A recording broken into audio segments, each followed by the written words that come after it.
guys, it's X. Welcome back to my channel or wherever you are watching me on. Today I wanted to talk about COVID. I really tried to stay as quiet as possible for COVID and keep my thoughts and opinions to myself for as long as possible because one, simply, I'm just over it. I read it on social media. I have to live it at work and not home every day, so just didn't want to talk about it. But lately I've been seeing a lot of things that are just, I feel, misinformation that I just wanted to briefly touch up on from my own experiences. Of course, this video is not going to reflect my employer, my school, or anybody else for that matter. This is just my personal opinions and my account for things that I have witnessed. And if you don't know me, I have been a nurse for 4 years. I have worked ICU and PCU, or other hospitals call it DOU. I have an associate's degree in science, technology, engineering, and mathematics, associate's degree in nursing, a bachelor's in nursing, and I'm currently halfway through my master's in science and nursing in acute care nurse practitioning. So if you wanted to know my accreditation, there it is, and my experience, I have laid it out for you. So the first thing that I wanted to talk about was COVID is just like the flu and it's not a big deal. First of all, no, I don't see it being as just a flu. The first thing we do know about the flu is that it's seasonal. It comes, it goes. We do have a vaccine for it. We do kind of know what happens, what the disease process is with it. And with COVID, we don't. This is something new. It is a novel virus. We don't really know much about it besides what we have been learning over the course of the last 2 months. And I, for one, in my 4 years of experience, have never had to work at a hospital. And for people who like numbers, most of the units that I've worked on have had 18 to about 30 beds. So yes, every season I do get a handful of flu patients, but I'm gonna say maybe out of 21 beds, maybe 3 to 5 people have the flu, and then it's just mixed with everything else that's on the unit. But I've never had to work on a specific unit that was 30 beds that was dedicated to an infectious disease like I have for COVID. So in that sense, no, I've never seen this many miserable people from the flu. Yes, people die from the flu, I get that, and people are dying from COVID, but we kind of already know from years of experience how many people have died from the flu. We don't really know much about the deaths from COVID. And people are saying that government or whoever that's keeping track is ramping up the numbers because they're counting deaths of other disease processes. Well, if you come in and you have COPD and you have a COPD exacerbation because you have COVID and you end up dying, then yes, it is a COVID-related death. So I do agree with the fact that this patient died from COVID and not necessarily COPD. It was a COPD exacerbation related to COVID. So it would make sense to me that it is a COVID-related death. Next thing I wanted to talk about was that people die from stroke, cancer, and other diseases way more than they have died from COVID. Well, you don't go out and catch a stroke. You don't go out and catch heart disease or diabetes. You might go out and catch cancer if you are standing out in the sun unprotected for a very long time, but you're not going out and giving people strokes. You're not going out and coming into contact with people with cancer and catching cancer. It doesn't work that way. This is an infectious disease. So in a sense, I understand what people are saying by the scale of deaths doesn't make sense, but this is not something that you can catch. This is a chronic illness that lots of people have, and COVID is simply not. And then my next thing that I read, I was trying to find the meme so I can insert it so you can see what I was talking about, because there was like 4 things on it that were on there, but I only remember 2 specifically, and that's that wearing a face mask is going to increase your bacteria in your mouth and cause health-related issues. Well, anybody with bad dentition is at risk for other health issues, and these health issues include like rheumatic fever. You can get heart problems from simply not brushing or taking care of your teeth. So do I agree that wearing a face mask is gonna, potentiate these issues? Possibly. I mean, you can, but how do you decrease this risk? You simply brush your teeth and you floss. It's that simple. Like, it doesn't make any sense with or without wearing a mask. Simply, if you don't brush your teeth and don't take care of your teeth, yes, it is gonna put you at risk for other health problems. And then lastly, one thing that has really bothered me is that wearing a face mask is gonna cause you to have hypoxia. No, that just doesn't make sense, and I'm going to explain why to me this doesn't make sense.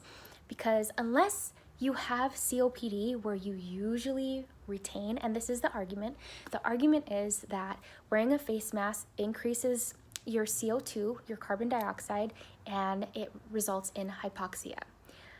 Okay, so unless you have COPD where you naturally retain CO2, I can maybe see that happening in your case. But to the general healthy public, I just don't. And the reason why is because your body is a buffer system. Like, we have tests called arterial blood gas, where we simply take a needle into an artery. So we either take it from your radial, your brachial, sometimes your fem, and which I rarely see, and then sometimes your pedal.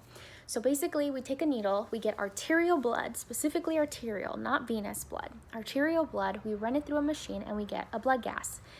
In this exam, the basic things that we measure are your pH, your CO2, your O2, and your bicarb, and then what's called a base excess.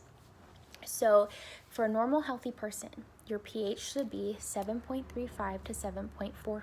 Now, the numbers that I'm listing vary from book, from institution, so just whatever you follow at your institution or whatever you read, just know that these numbers do vary depending on where you're reading it at. So I'm going to give you the basic ones that I follow. So basically, that is your blood. That is the normal pH. This is your goal, whether you want to be.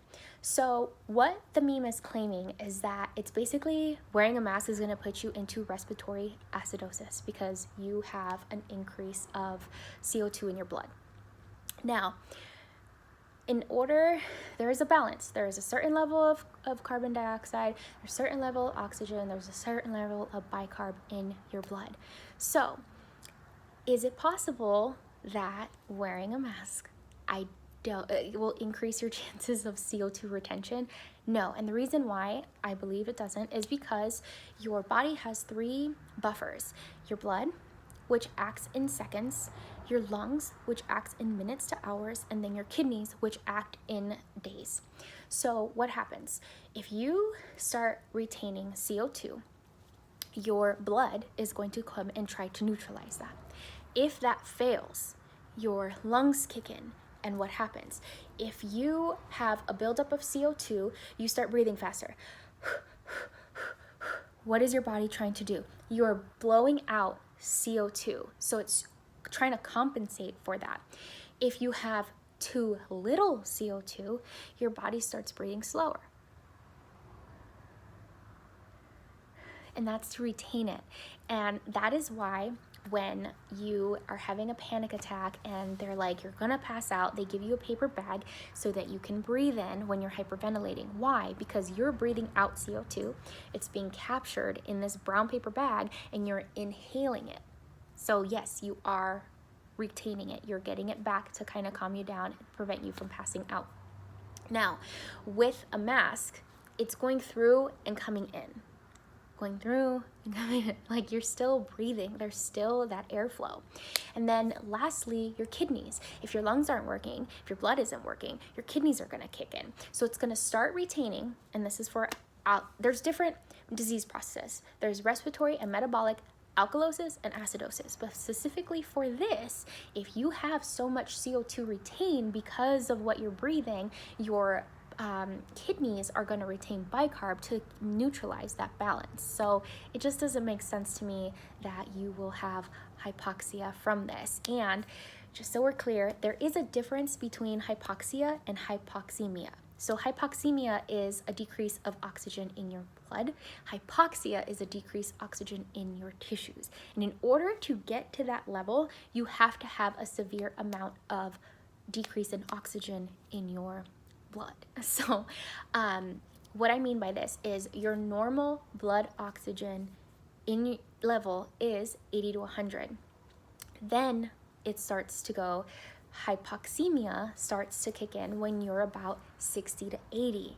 And then hypoxia kicks in 40 to 60. That's when you get hypoxia and hypoxemia. Hypoxemia means that you have a lack of oxygen at the level of your tissues. And that's when we start to see you become cyanotic. So I just simply don't see how wearing a face mask is going to cause you to have hypoxemia. I feel like people would be falling over more and passing out more and coming to the hospital, but they're not. I just personally have not seen it. And another thing is that I wear an N95 for 12 hours a night because I am too afraid to take it off and just wear simple face masks when I'm on the COVID floor. And have I gotten hypoxia? No. Have the other 12, 13, 14 nurses that I work with at night have suffered from it? No. So I just don't see that happening. And another thing is, does wearing a face mask keep me safe? Well, to be honest, a simple face mask is to protect others from yourself, not you from others. So no, I mean, something is better than nothing. Do your cloth masks work against COVID? Probably not, because the fibers, the way it's woven, is not small enough in order to keep COVID from coming in. So yeah, it kind of seems dumb that you're wearing a face mask, but honestly, something is better than nothing. And my motto and my theory is you're only as safe as the person standing next to you. So if it's not your family and you go out into the public, if you can 100% agree and think that these people are doing the same safety measures as you are and the same hand hygiene measures as you are, and you feel safe and you don't want to wear a mask, that is your decision not to comply. That is your decision to risk getting COVID. But honestly, I'd rather be safe than sorry. I'd rather wear a mask than not wear a mask. And honestly, I just simply don't see the issue. I see a lot of people complaining and saying, I'm not gonna wear a mask. I'm not a small-minded person. I am not a sheep. And I don't get the sense of entitlement. I don't understand that. But you know what? To each their own. If you want to put yourself at risk or feel like you are safe not wearing one, that is your decision. But for me, I will continue to wear one until I feel is safe not to. And until I see that the numbers are starting to drop, which I haven't yet, then maybe we can come back and talk about that at a further time. So thank you for listening. Bye.